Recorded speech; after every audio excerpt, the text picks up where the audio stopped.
Hi hello అండి. Welcome back to Bannu Tinnu channel. అందరు ఎలా ఉన్నారండి? నేనైతే బాగున్నాను. మీరు కూడా బాగుండాలని మనస్ఫూర్తిగా కోరుకుంటున్నానండి. వీడియోనైతే స్కిప్ చేయకుండా చూసేయండి.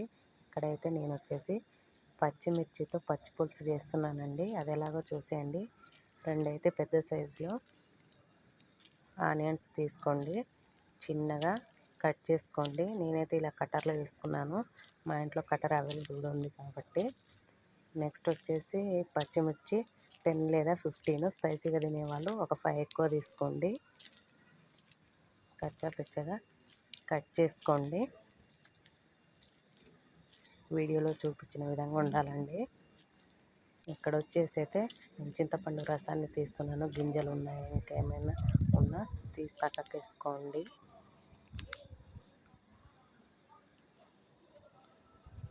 తగినంత సాల్ట్ వేసుకోండి. ఆనియన్స్ వేసుకోండి, మనం ముందుగా కట్ చేసుకున్న ఆనియన్స్.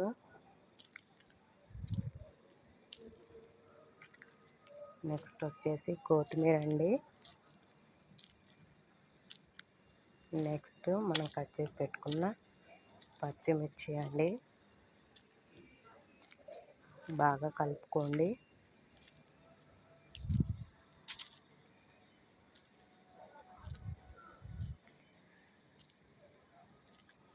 వీడియోలో చూపించిన విధంగా కలుపుకోండి.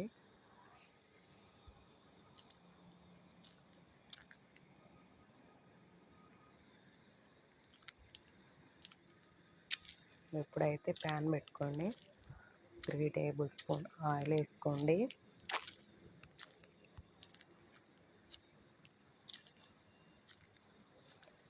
ఆయిల్ హీట్ ఎక్కాక 4 ఎండుమిర్చి, ఆవాలు, జీలకర్ర, కరివేపాకు, 2 రెమ్మలు,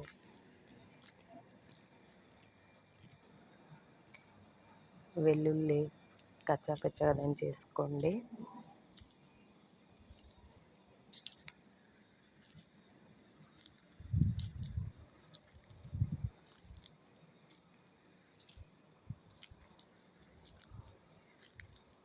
పోపు దినుసులు అయితే వేసేసుకున్నాను.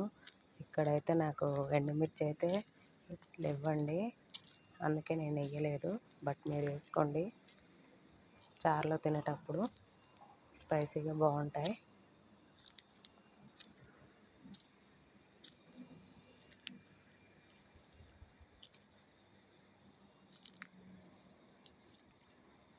చిటికెడు పసుపు వేసుకోండి.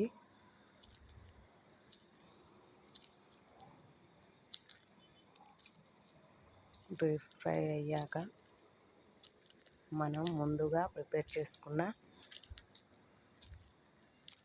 చారులో కలిపేయండి. అంతేనండి, చాలా అంటే చాలా టేస్టీగా ఉంటుంది. మీరు కూడా ఇంట్లో ఏమైనా కూరగాయలు లేనప్పుడు, చింతపండు ఉన్నప్పుడు ఇలా ట్రై చేయండి. ఎలా ఉందో నాకు కామెంట్ చేసి చెప్పండి.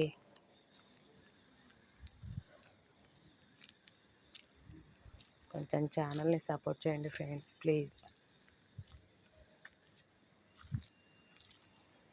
మొదటిసారి మన ఛానల్ చూసే వాళ్ళు సబ్స్క్రైబ్ చేసుకోండి ఫ్రెండ్స్.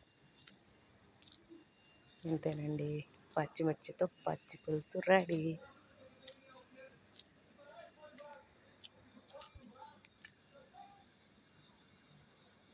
తప్పకుండా మీ ఇంట్లో మాత్రం ట్రై చేయండి.